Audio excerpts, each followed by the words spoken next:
ఓం విఘ్నేశ్వర నమ. ఓం శ్రీ గురుభ్యో నమ. ఓం దుర్గాయ నమ. ప్రేక్షక మహాశీలందరికీ నమస్కారం. కుంభరాశి అనేది ఒక విలక్షణమైన రాశి అని మనం గత ఎపిసోడ్లో చాలా వరకు మనం చెప్పుకున్నాం. ఇది రాశిలో 11వ రాశిగా ఉందంటే మేష రాశితో మొదలుకుంటే 11వ రాశిగా ఉంటుంది. రాశ్యాధిపతి శనిగా కలిగిన రాశిది. ఈ కుంభరాశికి రాశ్యాధిపతే శని. శని భగవానుడు అంటేనే ఆయన న్యాయం, ధర్మం, నీతి, నిజాయితీ, హార్డ్ వర్క్, కష్టపడి పనిచేయటం. అందువల్ల ఎవరైతే ఈ రాశి వాళ్ళు నీతిగా, న్యాయంగా, ధర్మబద్ధంగా, న్యాయబద్ధంగా వాళ్ళు జీవిస్తున్నారో, అలాగే ఎవరికైతే కష్టపడి పనిచేసే మనస్తత్వం ఉంటుందో, ఎవరైతే ఒళ్ళొంచి కష్టపడి పనిచేస్తారో వాళ్ళకి ఖచ్చితంగా కూడా శని భగవానుడు మంచి యోగాలను ఇస్తాడు, మంచి భవిష్యత్తుని ఇస్తాడన్న విషయాన్ని గమనించాలి. మరి ఈ రాశికి చెందిన జాతకులకి ఖచ్చితంగా కూడా అది రాశ్యాధిపతి శనిగా కలిగిన రాశిది. మరి శని భగవానుడికి శనికి బుధుడు, శుక్రుడు మిత్రులు అవుతారు.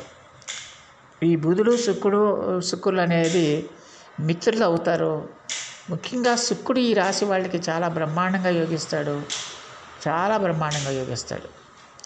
అలాగే కుజుడు మంచి స్థానాల్లో ఉంటే కుజుడు కూడా ఈ రాశి వాళ్ళకి యోగించడానికి అవకాశం ఉంటుంది. అలాగే ఈ రాశి వాళ్ళకి ఖచ్చితంగా కూడా ద్వితీయ లాభాధిపతి గురుడయ్యాడు. కుంభరాశి వాళ్ళకి ఎప్పుడు కూడా ద్వితీయ లాభాధిపతి గురుడు. ఈ ద్వితీయ లాభాధిపతి గురుడు మరి ఖచ్చితంగా అది గురుడు అంటే ధనస్థానం, లాభం అంటే లాభస్థానం, అంటే ద్వితీయం రెండవ స్థానం, అలాగే లాభస్థానం కూడా దానికి అధిపతి గురుడే. అందువల్ల కుంభరాశి వాళ్ళకి ఖచ్చితంగా కూడా వాళ్ళ జీవితంలో ఏ లాభాలు పొందాలన్నా, ఏమి అభివృద్ధి చెందాలన్నా, అలాగే ఎంత ధనాన్ని సంపాదించాలన్నా ఖచ్చితంగా కుంభరాశి వాళ్ళ మీద గురువుడి యొక్క ప్రభావం ఖచ్చితంగా ఉంటుందన్న విషయాన్ని గమనించాలి. ఆ గురు భగవానుడి యొక్క అనుగ్రహ దృష్టి లేకపోతే కుంభరాశి వాళ్ళ యొక్క జీవితం అంతంత మాత్రంగానే ఉంటుందన్న విషయాన్ని గమనించాలి. అందువల్ల గురుడి యొక్క అనుగ్రహం కావాలి కుంభరాశి వాళ్ళకి. నేను చెప్పేది అదే, గుడి యొక్క అనుగ్రహం కావాలి.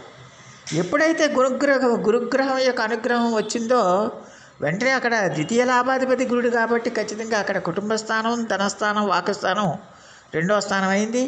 ఇక్కడ 11వ స్థానం ధనస్సు లాభస్థానం అయింది. అందువల్ల ఖచ్చితంగా కూడా అలాంటి వారికి ఖచ్చితంగా కూడా మరి బ్రహ్మాండంగా యోగిస్తుందన్న విషయాన్ని గమనించాల్సిన అవసరం ఉంటుంది. అయితే ఈ గురుడు ఎక్కడ ఉండాలి, గురుడు ఏ స్థానాల్లో ఉంటే మరి కుంభరాశి వాళ్ళకి మేలు జరుగుతుంది అనే విషయాన్ని కనుక మనం ఒకసారి చూసుకుంటే ఖచ్చితంగా కూడా గురుడు మంచి స్థానాల్లో ఉండాలి. శత్రుక్షేత్రాల్లో ఉండకూడదు, మంచి స్థానాల్లో ఉండాలి, మిత్రక్షేత్రాల్లో ఉండాలి. ఆ మిత్రస్థానాల్లో ఉండి ప్లస్ ఆ రాశికి తగినట్టుగా ఉండాల్సిన అవసరం ఎంతైనా ఉంటుంది.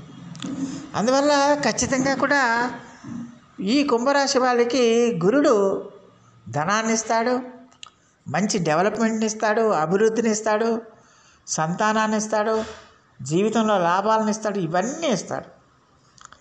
మరి ఈ గురుడు కనుక నీచ స్థానంలో అంటే మకరంలో ఉండకూడదు. మకరంలో ఉంటే మాత్రం గురుడు ఖచ్చితంగా అది కుంభరాశి వాళ్ళకి వ్యయస్థానం అవుతుంది. అందువల్ల అలాంటి వారికి ఖర్చులు బాగా పెరిగిపోతాయి. డబ్బు సంపాదిస్తారు, డబ్బు సంపాదించినా వాళ్ళకి ఖర్చులు బాగా పెరిగిపోతాయి. ఏదో ఒక రకమైన అనాలోచిత ఖర్చులు, ఏదో ఒక రకమైన ఇబ్బందుల వల్ల ఖర్చులు, లేకపోతే ఆరోగ్య సంబంధమైన ఖర్చులు, ఏదో రకంగా వాళ్ళు సంపాదించిన డబ్బులన్నీ ఖర్చు అయిపోవడానికి అవకాశం ఉంటుంది.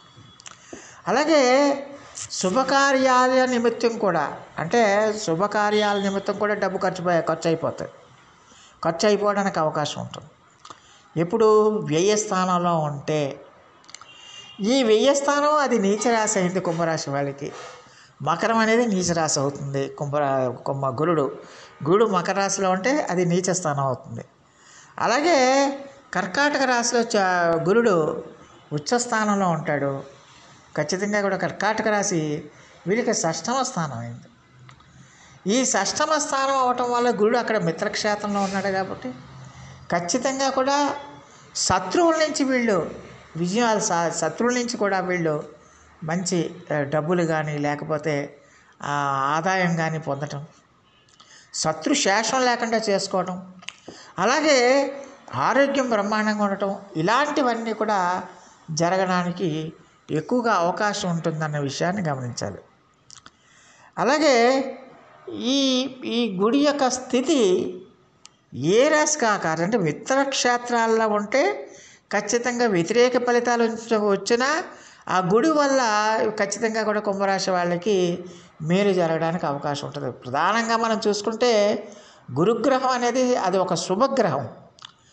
ఏ మనిషికైనా సరే గురుడు వాళ్ళ జాతక చక్రాల్లో కనుక మంచి స్థానాల్లో ఉంటే, లేకపోతే ఆ గుడి యొక్క దృష్టి గనక ఆ గ్రహాల మీద కానీ ఆ స్థానాల మీద కనుక పడితే ఖచ్చితంగా ఏ దోషం అయితే ఉందో ఆ దోష తీవ్రత చాలా తగ్గిపోవడానికి అవకాశం ఉంటుంది.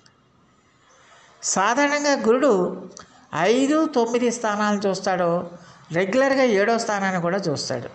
అంటే గురుడు 2వ స్థానాన్ని, 5వ స్థానాన్ని, 9వ స్థానాన్ని, 7వ స్థానాన్ని 7వ స్థానాన్ని అన్ని గ్రహాలు చూస్తే అలాగే గురుడు కూడా చూస్తాడు.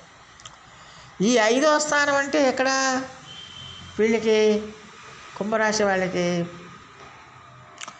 5వ స్థానాన్ని చూస్తాడు. అంటే అతను ఏ రాశిలో ఉన్నప్పటికీ కూడా 5వ స్థానాన్ని చూస్తాడు, అలాగే 7వ స్థానాన్ని చూస్తాడు, అలాగే 9వ స్థానాన్ని చూస్తాడు.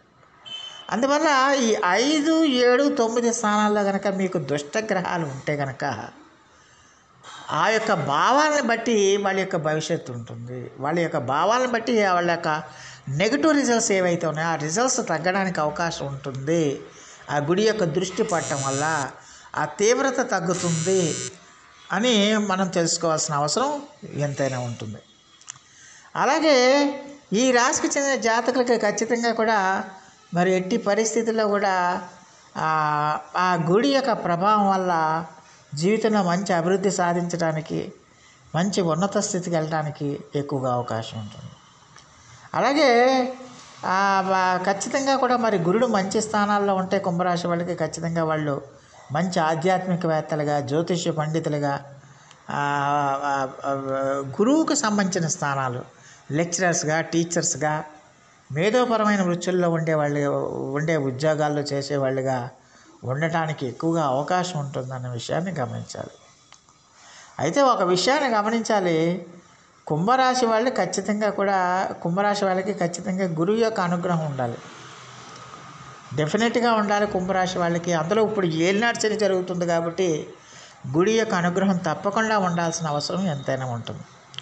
అందువల్ల ఖచ్చితంగా కూడా మరి ఈ రాశికి చెందిన జాతకులు ప్రతిరోజు కూడా మేధో దక్షిణామూర్తి వారికి ఆరాధన చేయాలి, మేధో దక్షిణామూర్తి వారికి స్తోత్ర పఠనం చేయాలి, శివారాధన చేయాలి, శివుని చుట్టూ ప్రదక్షిణలు చేయాలి, అలాగే శివారాధన చేయాలి, శివుని చుట్టూ ప్రదక్షిణం చేయాలి. ప్రదోషకాలంలో శివుని చుట్టూ ప్రదక్షిణం చేసి దీపారాధన చేయటం వల్ల చాలా వరకు మెరుగైన ఫలితాలు ఉండటానికి ఎక్కువగా అవకాశం ఉంటుందన్న విషయాన్ని ఈ కుంభరాశికి చెందిన జాతకులు తెలుసుకోవాల్సిన అవసరం ఎంతైనా ఉంటుంది. అందువల్ల కుంభరాశి వాళ్ళు ఖచ్చితంగా కూడా ఈ ఏలినాటి శని ఉన్నంతకాలం కూడా గురువు ఆరాధన చేయటం అనేది చాలా తప్పనిసరి అవుతుందన్న విషయాన్ని గమనించాల్సిన అవసరం ఉంటుంది. మీరు గురు ఆరాధన చేస్తున్న కొద్దీ మీ యొక్క దోష తీవ్రత అనేది తగ్గుతుంది. ఆ దోష తీవ్రత తగ్గి ఖచ్చితంగా కూడా మీకు ఉపశమనం లభిస్తుంది, ఖచ్చితంగా కూడా మీకు అభివృద్ధికి దోహదం చేస్తుందన్న విషయాన్ని గమనించాల్సిన అవసరం ఉంటుంది. సో ఆ దేవదేవుడు మీ అందరికీ కూడా ఆయుర ఆరోగ్య ఐశ్వర్యాలు ఇవ్వాలని మనస్ఫూర్తిగా వేడుకుంటూ ఈ నా వీడియో కనుక మీకు నచ్చితే లైక్ చేయండి, షేర్ చేయండి, కామెంట్ చేయండి, సబ్స్క్రైబ్ చేయండి. సర్వే జనా సుఖినో భవంతు. నమస్కారం.